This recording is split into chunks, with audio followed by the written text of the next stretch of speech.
Halo, selamat siang. Silakan duduk. Selamat siang, terima kasih Kak. Ya. Oke, Kak Lea, terima kasih ya sudah datang pada sesi konsultasi gizi hari ini. Di sini saya mungkin izin memperkenalkan diri terlebih dahulu. Perkenalkan, nama saya Mediana. Mungkin Kak Lea bisa panggil saya Kami. Jadi di sini saya sebagai ahli gizi yang akan menemani sesi konsultasi bersama Kak Lea pada siang hari ini. Saya sebelumnya ingin memberitahu terlebih dahulu sebelum kita masuk ke sesi konsultasinya.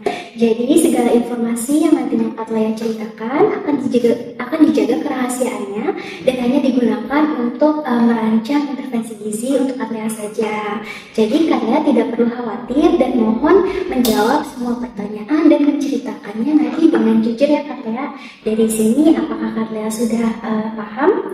Siap, saya paham. Oke, baik. Nah, jadi apa sih yang membuat Kak Lea ingin datang sesi konsultasi gizi pada hari ini? Jadi belakangan ini tuh aku ngerasa badan aku kayak semakin berat gitu Kak. Jadinya aku pun lebih gampang capek. Oke, baik. Mungkin kondisi yang Kak Lea sebutkan tadi bisa cukup mengganggu ya buat aktivitas Kak Lea sehari-hari? Iya Kak, ditambah dengan bentuk badan ini aku jadi kurang ngerasa percaya diri. Oke, baik. Nah, kalau menurut Kak Lea sendiri, kira-kira apa yang ingin Kak Lea perbaiki untuk kondisi Kak Lea sekarang? Yang ingin aku perbaiki sih pengennya tentunya badannya kerasa lebih ringan pas dibawa gerak. Terus juga jadinya nggak gampang capek Kak. Sama kalau bisa sih pengen kurus juga ya biar kelihatan tambah cantik. Oke, Kak Lea, saya paham. Karena memang tubuh yang ideal bisa menunjang penampilan seseorang juga ya. Nah, jadi di sini Kak Lea ingin lebih sehat dan juga ingin lebih nyaman sama tubuh Kak Lea sendiri. Benar Kak. Oke, baik. Nah, menurut Kak Lea sendiri nih, kira-kira apa yang bisa Kak Lea ubah untuk mencapai kondisi tubuh yang lebih ideal? Mungkin dari pola makan kali ya Kak. Tapi aku susah banget sih Kak ngurangin jajan. Kayak hampir setiap hari di sekolah kan pas jam istirahat tuh aku jajan. Terus pulang sekolah juga aku suka jajan gitu Kak. Oke, baik. Mungkin bisa diceritain Kak Lea biasanya jajan apa aja di sekolah? Biasanya jajanan kayak martabak mini dan es krim kayak gitu Kak.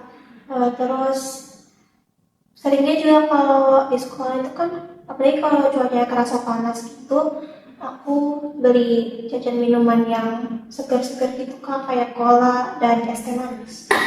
Oke, paham. Jadi di sini Kak Lea sebenarnya ingin berubah, tapi di sisi lain Kak Lea juga masih punya keinginan untuk sering jajan, minuman, dan makanan yang manis-manis dan itu sulit untuk diubah ya? Iya Kak. Oke, baik. Nah, coba Kak Lea bayangin kalau misalkan kondisi ini terus berlanjut, kira-kira apa yang bisa terjadi dengan tubuh Kak Lea? Sepertinya berat badan aku bisa tambah naik ya Kak, dan aku jadi lebih gampang capek juga. Oke, jadi sebenarnya Kak Lea ini udah tahu ya, udah cukup sadar terkait dampaknya apabila Kak Lea terus-terusan konsumsi makanan dan minuman yang manis. Nah, itu bisa jadi langkah awal yang bagus supaya Kak Lea bisa mau mulai perubahan. Nah, sekarang mungkin boleh diceritain dulu nih, kira-kira untuk Kak Lea kalau makan dan minum sehari-hari itu bisa biasanya konsumsi apa saja ya? Dalam sehari penuh mungkin boleh diceritakan?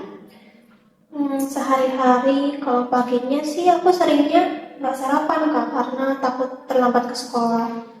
Kalau siang aku biasanya makan nasi pakai lauk ayam crispy sama jajan di sekolah. Untuk minumannya kayak es teh manis gitu. Kalau malam biasanya makan masakan mama sih di rumah kayak nasi biasanya kali pakai telur goreng gitu Kak. Tapi itu juga aku suka nambah. Oke, baik. Terima kasih ya Kak Lea sudah menceritakan apa yang Kak Lea makan sehari-hari dengan jujur. Nah kalau dari yang Kakak tangkap tadi, jadi pola makan Kak Lea ini masih kurang teratur ya, dan juga belum gizinya itu belum seimbang. Kak Lea juga porsinya masih belum terkontrol ya. Kak Lea masih suka nambah saat makan seperti itu. Nah kalau dari pola makan Kak Lea ini bisa kelihatan juga kalau Kak Lea masih suka konsumsi makanan yang tinggi lemak dan juga tinggi gula seperti itu ya. Begitu ya Kak. Iya, nah kalau dari Kak Lea sendiri, selain dari makanan nih terkait aktivitas sehari-hari Kak Lea suka nggak sih olahraga? Sering gitu mungkin olahraga? Sejujurnya aku jarang olahraga sih Kak, paling kayak seminggu sekali doang di sekolah kalau praktik mata pelajaran olahraga. Itu juga aku merasa kurang maksimal Kak saat praktik. Terus juga kalau sehari-hari aktivitas aku paling bangun tidur, terus aku sekolah, makan, pulang lagi. Di rumah aku ngerjain tugas, terus sebelum tidur paling aku rebahan aja Kak sambil main HP. Oke baik. Nah kalau kakak boleh tahu nih, kira-kira kalau misalkan ada waktu senggang atau weekend gitu, Kak Lea suka olahraga atau enggak? Dan kalau misalkan enggak, kenapa Kak Lea nggak suka olahraga saat senggang atau hari-hari weekend? Nggak ada apa-apa sih Kak, cuman kan kalau weekend tuh memang untuk santai dan enaknya untuk istirahat ya Kak. Oke, baik-baik. Saya mengerti karena sebenarnya di luar sana banyak juga remaja yang merasakan hal yang sama Kak Lea. Jadi memang buat merubah kebiasaan dari yang tadinya nggak suka olahraga jadi mulai olahraga itu tidak mudah ya bagi Kak Lea. Iya Kak. Oke, baik. Nah, mungkin aku sedikit jelasin ya Kak Lea. Jadi terkait kenaikan berat badan yang Kak Lea alami ini itu bisa terjadi karena adanya asupan kalori dari makanan yang ternyata lebih banyak daripada yang seharusnya dibutuhkan oleh Kak Lea. Ditambah juga pengeluaran kalori dari Kak Lea itu kurang karena Kak Lea sendiri itu masih jarang berolahraga seperti itu ya. Nah untuk terkait yang Kak Lea bilang tadi, Kak Lea juga sering ya merasa lelah ya. Oke, itu bisa terjadi tubuh Kak Lea itu merasa lelah karena uh, jantung itu ketika berat badan itu terlalu berlebih, jantung itu harus memompa lebih keras. Selain itu, sendi-sendi yang dimana digunakan untuk menopang berat badan yang terlalu berlebih itu juga jadi beban itu meningkat. Seperti itu Kak Lea. Oh, jadi itu penyebab aku gampang capek ya Kak? Iya, betul sekali. Nah, tapi Kak Lea tidak perlu khawatir ya, karena kondisi seperti ini itu masih bisa diperbaiki melalui pengaturan pola makan dan juga kegiatan atau aktivitas fisik seperti olahraga yang lebih teratur. Nah, mungkin aku boleh share sedikit ya terkait apa saja sih yang bisa bantu Kak Lea untuk kondisi Kak Lea lebih baik.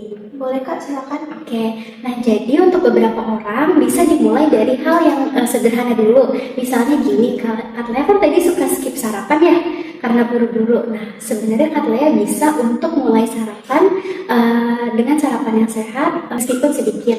Karena nantinya sarapan ini akan mengontrol porsi Kak Lea di siang hari, supaya Kak Lea saat makan di siang hari itu makannya tidak langsung banyak, gitu. Seperti itu, jadi penting untuk mengontrol porsi.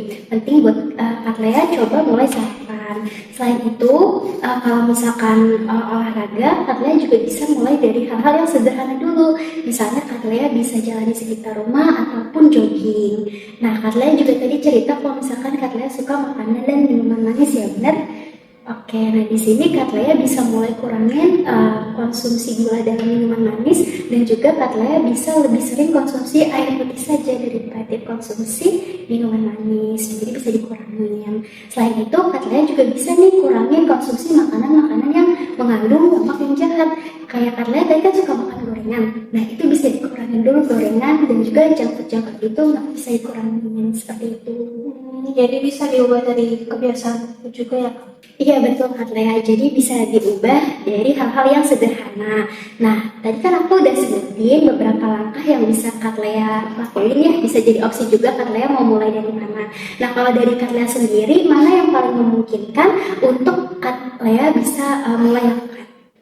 Mungkin aku bisa mulai dari kurangin minuman manis kali ya Kak, dan makanan yang lemaknya tinggi kayak kata kakak tadi. Terus selain itu juga aku akan mencoba untuk nggak melewatkan sarapan lagi dan mungkin mulai olahraga rutin. Oke, baik. Nah, itu bisa jadi langkah awal yang bagus banget buat Kak Lea memulai perubahan pola makan dan pola hidup Kak Lea. Nah, kalau misalnya nih, Kak Lea kan tadi bilang ya Kak Lea suka jajan sama teman-teman. Kalau misalkan lagi bareng teman dan diajak jajan, kira-kira Kak Lea nanti mau kayak gimana? Biasanya kalau diajak ya aku ikut aja sih Kak, karena kalau nolak kayak nggak enak gitu. Oke, baik. Emang benar sih, karena kan kita juga masih pingin sama teman-teman ya. Nah, tapi kalau menurut Kak Lea sendiri nih, ada nggak sih cara supaya Kak Lea itu bisa tetap ikut jajan bareng teman-teman, tapi jajanan Kak Lea itu bisa jadi lebih sehat? Mungkin aku bisa pilih minuman atau jajanan yang nggak terlalu manis kali ya. Kayak kalau misalnya beli es teh manis, aku bisa minta yang less sugar gitu. Oke, bagus-bagus. Itu bisa Kak Lea lakuin ya nanti kalau misalkan di sekolah kayak gitu. Nah, lalu terkait sarapan nih, Kak Lea kan tadi kan bilang kalau Kak Lea suka skip sarapan. Sebenarnya Kak Lea bisa ganti pakai menu-menu yang sederhana. Nah, kira-kira apa nih yang Kak Lea mau bikin buat sarapan? Kalau sarapannya yang simple sih, kayaknya aku bisa bikin pakai roti dan telur, terus bisa aku tambahin sayuran kayak selada dan tomat ya Kak. Oke, baik. Sebenarnya itu ide menu yang bagus juga ya untuk roti, telur, dan sayuran. Nah, tapi perlu diperhatiin kembali kalau telurnya sebisa mungkin direbus atau dimasak dengan sedikit minyak saja. Jadi Kak Lea tidak terlalu banyak mendapatkan asupan kalori dari minyak-minyak itu tadi. Selain itu, Kak Lea juga perlu perhatikan penggunaan mayones karena tadi menunya bisa dibikin seperti sandwich, mungkin perlu diperhatikan penggunaan mayones atau saus-sausan. Nah, karena di mana mayones ini juga merupakan salah satu bahan makanan yang mengandung tinggi lemak seperti itu. Jadi mungkin bisa di skip kalau misalkan Kak Lea masih suka tanpa mayones, atau mayonesnya bisa dikurangi seperti itu ya. Lalu untuk aktivitas fisik nih, kira-kira Kak Lea bersedia nggak jika kita mulai dari aktivitas fisik yang ringan-ringan dulu aja? Misal dari jalan-jalan di sekitar rumah. Apakah Kak Lea mau? Mungkin bisa Kak, nanti aku mulai pelan-pelan dulu dan juga aku akan ngajak mama deh untuk temenin aku. Oke, nah keputusan Kak Lea ini bagus banget karena emang dukungan dari orang-orang terdekat ya, terutama keluarga itu penting banget supaya Kak Lea itu bisa lebih semangat untuk mengubah pola hidup Kak Lea. Nah, oke. Mungkin dari sini ada yang ingin Kak Lea tanya terlebih dahulu? Dari aku cukup sih Kak. Oke, baik. Nah, supaya Kakak yakin penjelasan yang udah tadi Kakak sampaikan jelas, mungkin Kak Lea boleh ceritakan kembali nih, kira-kira Kak Lea bisa memulai rencana perubahan apa aja supaya kondisi Kak Lea bisa lebih baik dalam waktu dekat ini. Kak Lea mau ngapain aja? Jadi rencana perubahan yang aku pengen lakuin dalam waktu dekat ini mungkin mulai dari kurangi konsumsi minuman manis ya Kak, dan makanan yang tinggi lemak. Terus juga nggak sering melakukan sarapan, dan aku mau mulai olahraga sedikit-sedikit. Oke, benar sekali Kak Lea. Kak Lea bisa mulai melakukan itu, dan Kak Lea juga bisa mencoba memberitahu keluarga Kak Lea terkait rencana perubahan pola hidup yang akan Kak Lea lakukan. Dengan begitu, Kak Lea bisa mendapatkan lebih banyak dukungan supaya Kak Lea mau melakukan perubahan itu. Nah, apakah Kak Lea siap untuk mulai perubahan dari langkah kecil ini? Iya Kak, aku siap dan mau pelan-pelan merubah gaya hidup aku menjadi lebih baik. Oke, bagus sekali. Karena sebenarnya perubahan kecil seperti ini, kalau misalkan Kak Lea lakuinnya itu konsisten, itu akan membantu memperbaiki kondisi Kak Lea menjadi jauh lebih baik. Nah, mungkin kita akan bisa lihat perkembangan kondisi Kak Lea itu di pertemuan sesi konsultasi berikutnya. Ya Kak, terima kasih banyak ya Kak. Oke, terima kasih kembali. Semangat terus Kak Lea. Baik, terima kasih Kak Lea karena sudah datang dan mengikuti sesi konsultasi dengan Lingsi pada hari ini. Nah, seperti saya lihat, saya memiliki beberapa hal yang disampaikan untuk mendukung rencana perubahan kamu. Oke Bang. Nah, baik, jadi setelah yang saya lihat ini, kamu sudah memiliki kesadaran untuk memperbaiki kondisi kamu ya. Nah, untuk selanjutnya, rencana kita ini tidak hanya untuk menurunkan berat badan, tapi juga untuk membuat kamu lebih sehat, lebih percaya diri, terus menghindari dari penyakit metabolik, dan membuat kamu lebih produktif untuk kegiatan sehari-hari. Iya dok. Oke, selanjutnya dari saya sih menjelaskan sedikit dari sisi kesehatan, kelebihan berat badan yang terjadi pada remaja ini memang sering menimbulkan gejala-gejala seperti tubuh mudah lelah, kemudian kurang produktif, kurang percaya diri, bahkan bisa menyebabkan penyakit-penyakit seperti diabetes dan hipertensi. Nah, namun perubahan yang perlu dilakukan ini tidak harus langsung pada perubahan yang besar, namun melalui rencana-rencana kecil yang seperti sudah kamu rencanakan, tapi dilakukan secara konsisten. Iya, aku akan coba lakukan dengan konsisten dok. Baik, saya juga memahami bahwa kamu ini suka mengkonsumsi makanan atau minuman yang manis, kemudian mengkonsumsi makanan yang tinggi lemak, dan lebih sering melakukan aktivitas di depan gadget dan kurang melakukan aktivitas fisik begitu ya. Nah, namun langkah utama yang kamu lakukan ini sudah benar, yaitu untuk mengurangi makanan yang manis, mengurangi makan makanan yang berlemak tidak sehat, dan meningkatkan aktivitas fisik kamu. Terima kasih dok.